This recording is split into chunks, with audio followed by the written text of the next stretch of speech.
Okay, I have the Miwa DS. I'll be picking for this for the John Lock 100 giveaway. John has 100 subscribers he's celebrating. So I'll put a link down in the description, how to get to his channel, how to get to the giveaway, etc. And I'll tell a little fact I learned a little bit later. This key is double-sided, non-reversible, and it has there's slots for up to 10 wafers in here. This one has 7 wafers in it. I've opened another one that had 8 wafers in it, so I'm not sure what the normal amount is, if they were ever fully populated 10 or not. But this this lock, it's another so if you're into Lock Pickers United, they have a Reddit and Discord.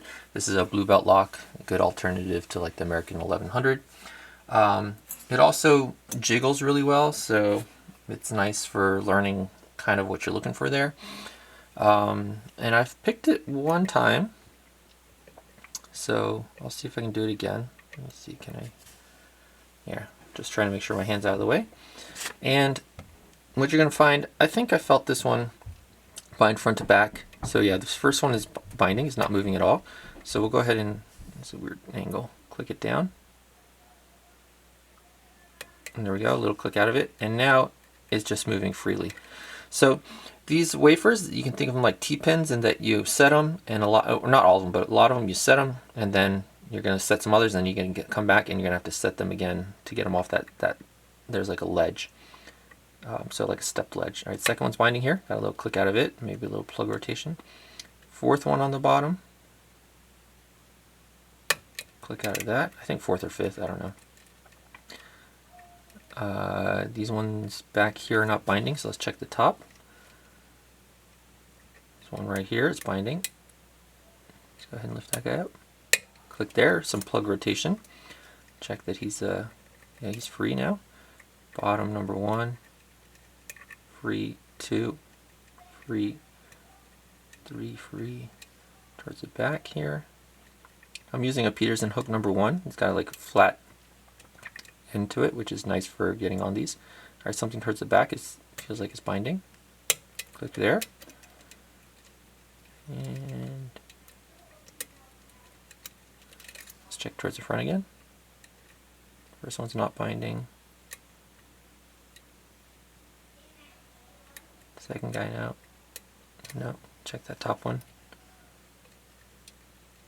No. Alright, I'm going to switch to this hook 7 in case there are some high lifts behind some low lifts that I can't feel with that shallower hook, the hook 1. And especially towards the back. I think there's one here. No, it doesn't. It's not binding though. There's one here. It doesn't seem to be binding. All right, so I think that's in slot like 10 or something at the back. Then some. And there's 2 in front of it. There's one up here in slot 1 and 2. 2 feels like it's binding actually. And check it with the hook 1 just to make sure. Yeah, I think 2 is binding. It was just the spring of 1 was more. Was it the spring 1? No, 2's not. Doesn't seem to be binding. No, it's definitely not binding. That's spring from 2. Mistake. Alright, something towards the back here, nothing binding though. All just springs. Check that top one again. Make sure it's not just gravity. First one. First one does not seem to be. First one definitely seems to be springing up on its own. Having a hard time finding a binder.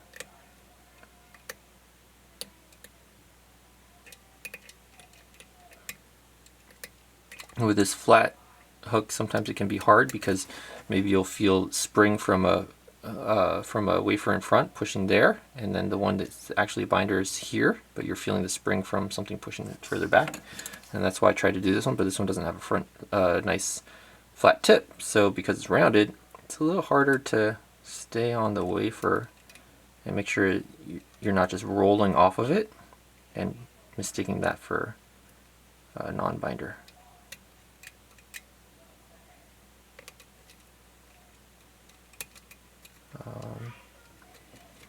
Yeah, I'm not sure what's going on here. Okay, so I think that one I kept rolling off of. Yeah, now it's causing different ones to bind back here, whereas before they weren't binding. There we go. And then one towards the back, or do I have to check the front once again? Let's see. I got the two that were in front of the back one, but I don't seem to have got, I don't remember getting the back one now. It doesn't, like I can't feel him. Or is that him right there? Okay, I think I got all the ones in the back. Let's see if anything's like on that stepped ledge I was talking about.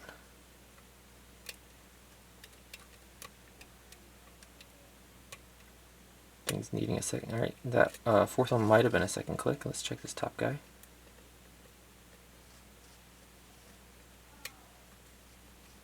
Where is he? That feels like spring, not gravity. So first one, spring. Second one, spring. Like the fourth or fifth one, spring.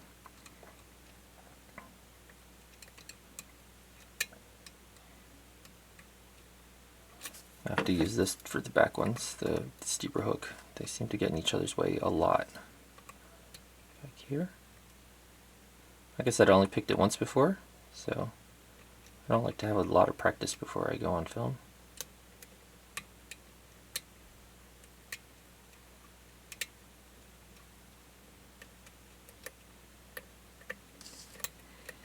Everything in the back here seems to be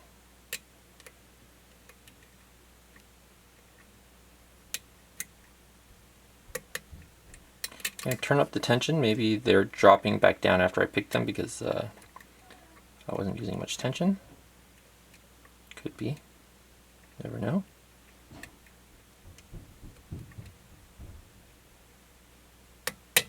Yep. So I wasn't using much tension. I think the back ones were popping back into place. I pushed that third or fourth or fifth one on the bottom. Well, the third wafer that I encountered, I don't know if it's in the third to fifth slot. And they were open like that. So we'll take a look inside this, and while we do, I was watching Z Frank, who's a YouTuber, pretty funny stuff, and he was talking about ticks. And my wife is kind of paranoid about the kids and ticks. We live kind of in a forest, especially deer ticks and Lyme disease. I don't have a pinion tray, but I learned from that video that when the ticks are hatched, they don't carry the bacteria that causes Lyme disease from their mom. They go through 3 feedings in their life cycle, and they pick it up from one of those.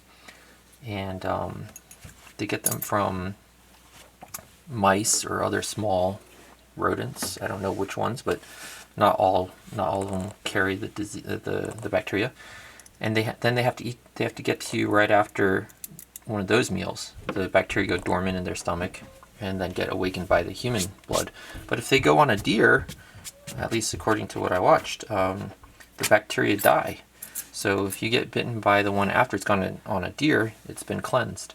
So I think it's just a deer tick, because we find it on deers a lot. Because for their nymph or adult stage, they need to go on a deer. But that was interesting to me, because we have deer walking through our backyard, and she's always afraid of them bringing ticks. I guess they do bring the ticks, and then maybe they could eat the mice and stuff and get on us, but I've never seen a mouse around here. Alright, so I took the back plate off, and in here you can pull this out. Don't have to worry about the wafers flying out.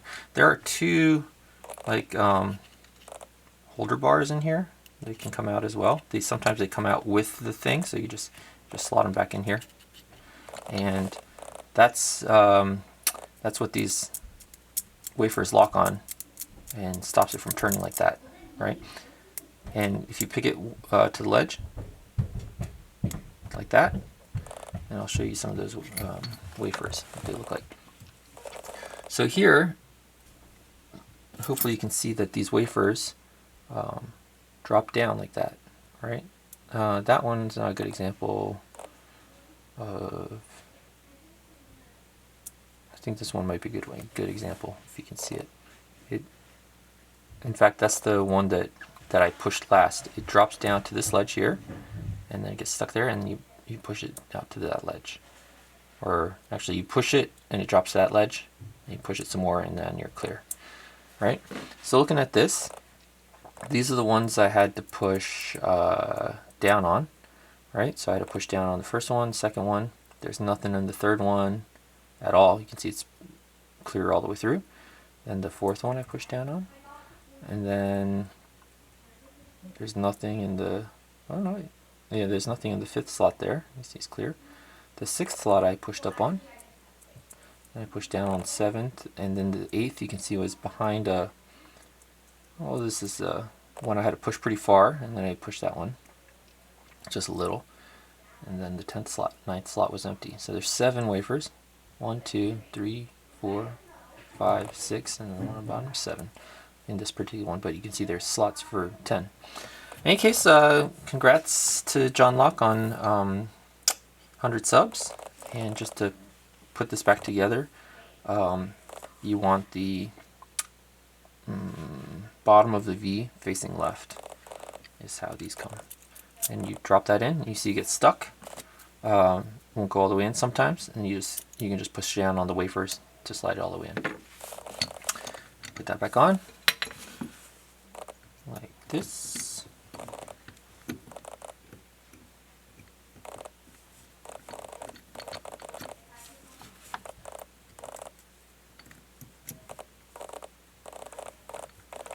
Like that. There we go. The Miwa DS. I'll probably throw some of these up on eBay or something so people can get a hold of them. They're not always that available. In any case, I'll leave John's info in the description. Go check it out and try joining his contest. He has some cool stuff to give away. Pretty generous ones. Thanks, everyone. Bye.